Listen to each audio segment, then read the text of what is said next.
Alright, I already have the piece clean, and I can just get right to drawing. First, we're going to lay out the edges. Take my dividers, wing compass here. You can use about anything. I've even found that on laying out a fast border, I can put a scribe in my hand, and I can lean it against my fingernail, lean the piece against my fingernail, and I just press that up against my finger, and I can keep pretty accurate.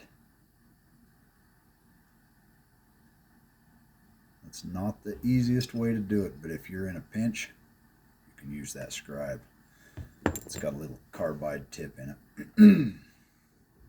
Excuse me, I'm just getting over a cold. Alright, so I want that to be just about 1.5 millimeters wide. And yes, I am laying this out under my scope. I can draw pretty decent without the scope, but when it comes to little itty bitty stuff, I actually do a lot better under my scope. It's just what I'm used to. Alright, so I'm going to go all the way around this.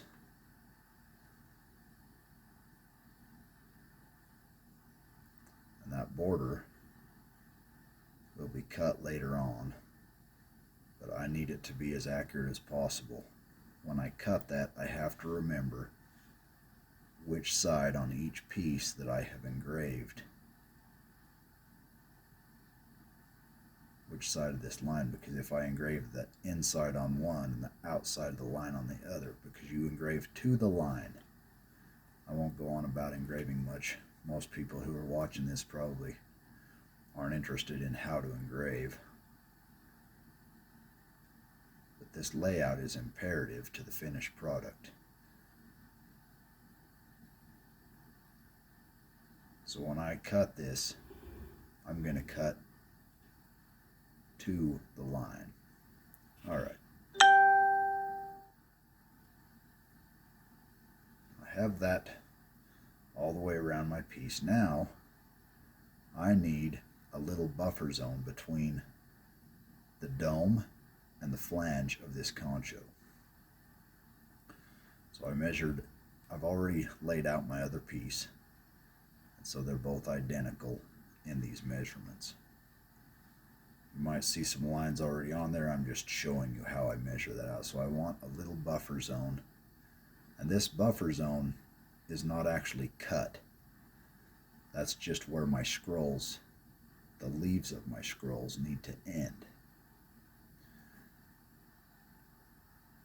And so I'm going to lean my dividers right up against this dome. I don't know if you folks can see me shaking. That's what happens when I drink Melanie's coffee.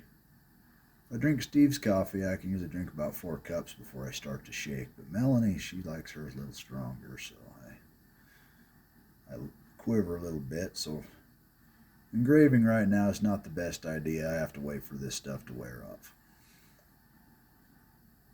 Alright.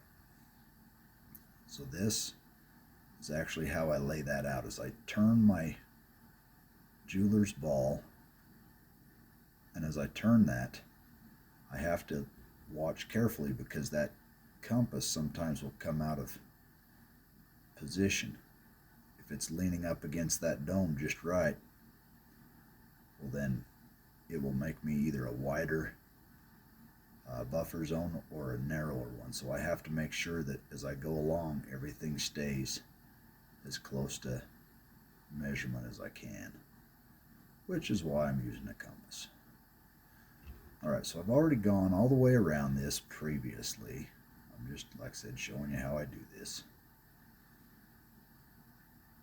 Alright, now the buffer zone from the flowers to the finished flange. Okay, so the buffer zone from the flowers. From the flowers to the little weeds coming out. Those little weeds that come out of my flowers, call them ferns or whatever you want to call them. I guess I like the word weeds. I mean, after all, that's what flowers are, right? Cultivated weeds. So I'm going to measure from where the flange meets the dome,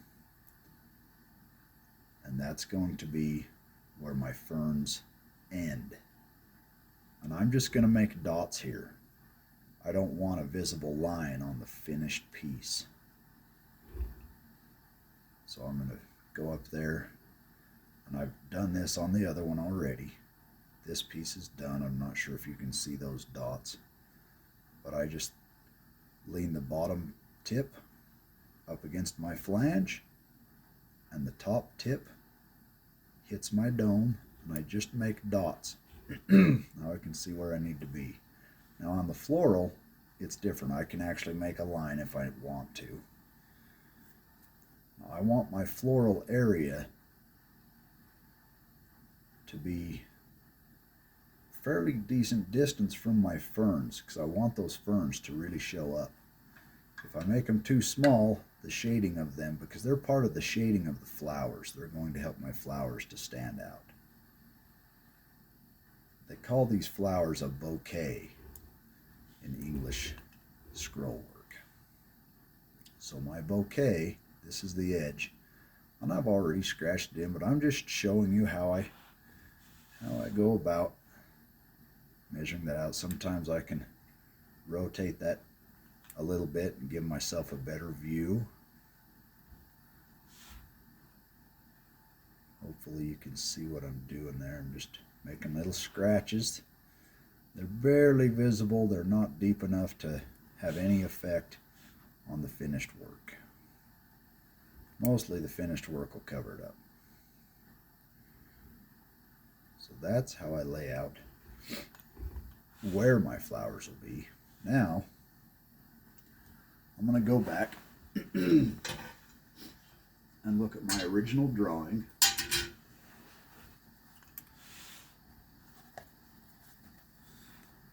That's my original drawing right there.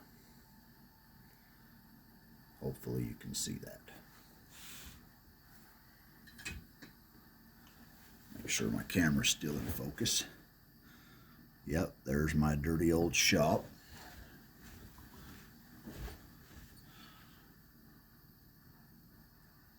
I'm going to come in a little closer here.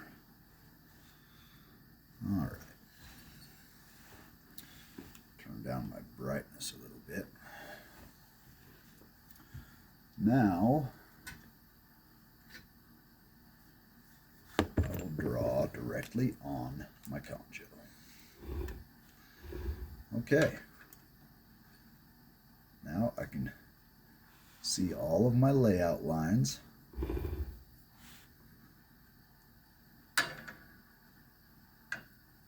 I want to be able to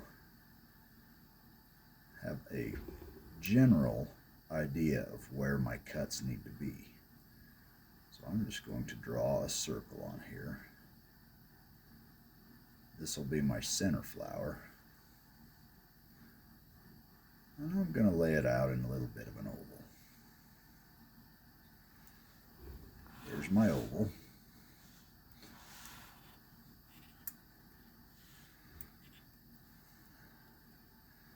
This will be a columbine. So columbines have 5 leaves. I'm going to start with my little center. I want my center of the leaves to be a guide for my petals. Obviously, it's going to be shaped like a star.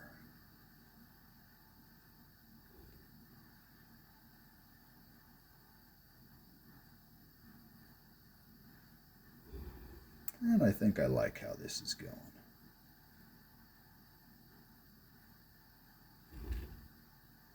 No, looks like I've got to move my center over a little bit. Oh, Yep, that's my cheap eraser. Tip of my finger.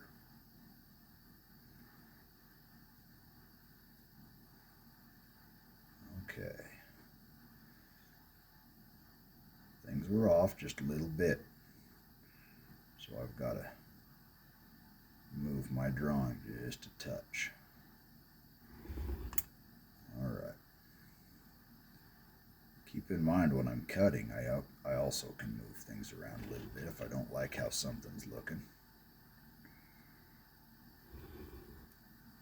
I spin it around to make sure that I'm fairly centered. It's not that imperative to have it centered. Keep in mind flowers are organic and they're not perfect in the finished product. I don't want it to look like it was drawn on a computer and laid out on a computer. I want an organic look. Okay. So there's the inner leaves of my columbine. I'm going to draw them in a little darker. See if you guys can see there's the inner leaves of my columbine right there. Alright, now for the outer leaves. Keep in mind, it's okay if my outer leaves go outside of this guide. I'm okay with it. Some people are going to be real sticklers and they're going to be like, well, I don't want my leaves going outside that line right there. I don't really care because it adds to the final product. Okay. These outer leaves are my bastardized version of the outer leaves of a columbine. They are not perfect. That's what folks need to realize is this is not a precise art. Now I'm going to put bluebells out here. And bluebells have different ovals and rounds as they fall. But they are shaped like a bell. Oh, I didn't show you my finished outer leaves of the columbine. There's the finished outer leaves of the columbine.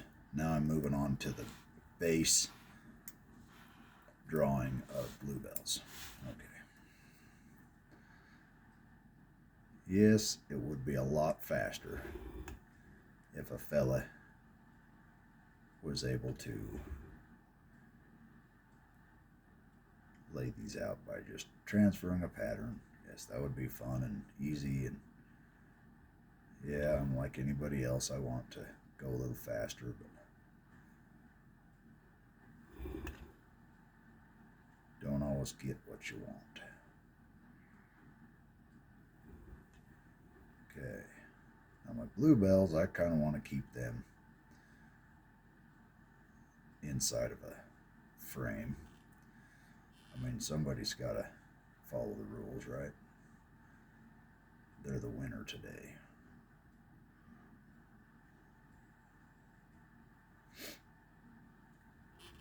Okay, got a little space right here. I can put a little leaf coming out right there. And I can do a little leaf right here. I don't want a bunch of... Okay. There's my flowers. Now, I'm thinking and I'm hoping that I don't have to redraw these flowers right here. Those bluebells should transfer. They're not too tough of a transfer right there. I like to have some continuity from one side to the other. So, the mind is naturally attracted to rhythm. I will plan on repeating this pattern over on the other side of my drawing. So I'm not going to finish drawing this clear over here. Probably would have taken me all of 25 seconds, but that's how I'm going to do it. All right.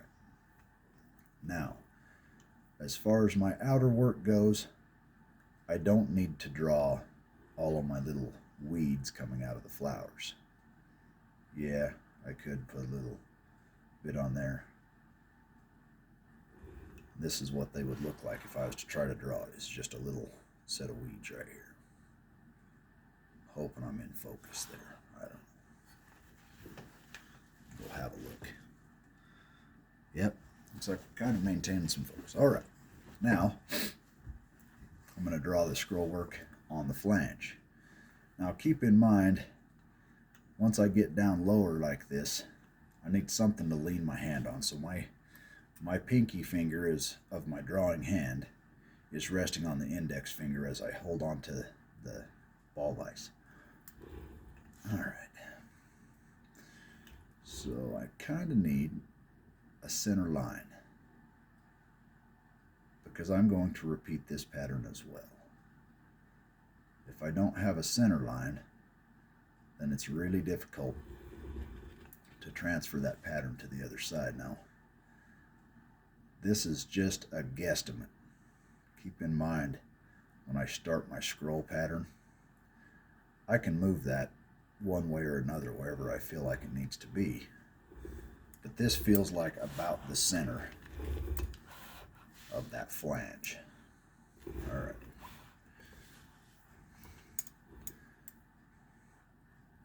I'll have to show it to you when it's done. Now, as far as drawing scrolls goes, I'm not going to show folks how to draw a scroll. There's a gentleman by the name of Sam Alfano who taught me how to engrave. He does a fantastic job of teaching over on his page. So I don't feel like I need to teach folks how to draw scrolls. He is going to teach that if you're interested in learning. Now, if you want to come directly to me to learn to draw scrolls, fabulous. There's also another gentleman who is absolutely phenomenal at it. His name is Sean Didyoung. He does beautiful work drawing scrolls. This is an English type scroll work. It is nowhere near as fantastic looking as what, say, an arabesque scroll is or something like that. But this fits the pieces very well. So I'll get these drawn on this flange about 1/4 of the way up. And yes, once again, it would be so nice if I could just transfer a real pretty, perfect little pattern. All right, so I'm not liking that. It's not coming out the way I was hoping. So I have this eraser. This is just a antibacterial wipe. It probably has some alcohol in it. But it keeps it clean enough. If I was to use my finger to wipe that drawing off, it's going to leave oil, and that oil makes it so my pen doesn't want to write on this silver. Okay. Now, get back to drawing on this.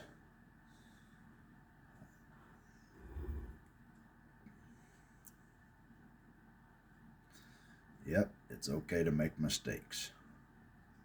That's how we learn, folks.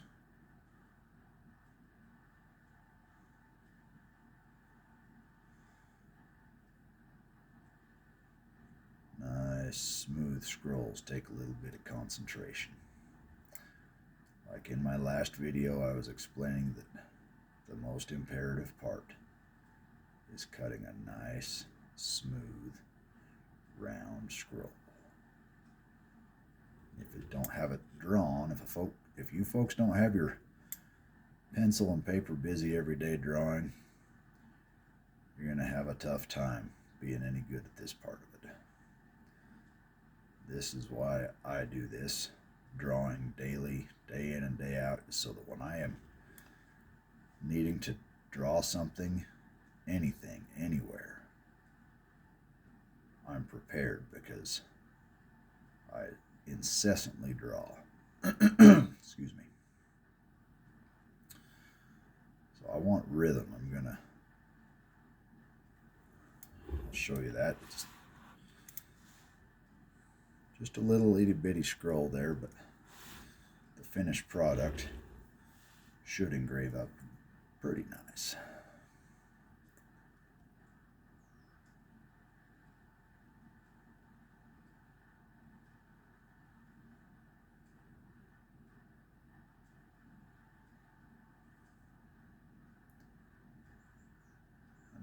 I don't generally measure anything on these outer leaves. I just try to make them as rhythmical as possible. I have them measured in my mind, but that's about it.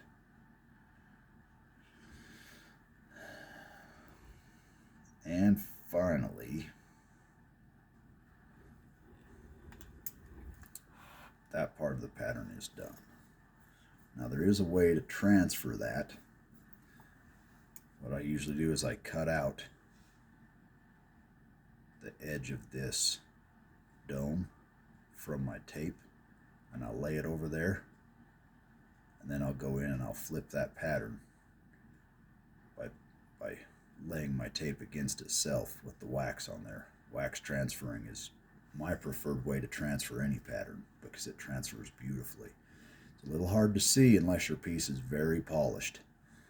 And some people get all sideways about, well, the reflection from your light. Well, I mean, go ahead and try to transfer it on a 400 grit piece of silver. When a piece of silver is finished at 400 grit, it's really tough to see. So that's why my piece is polished.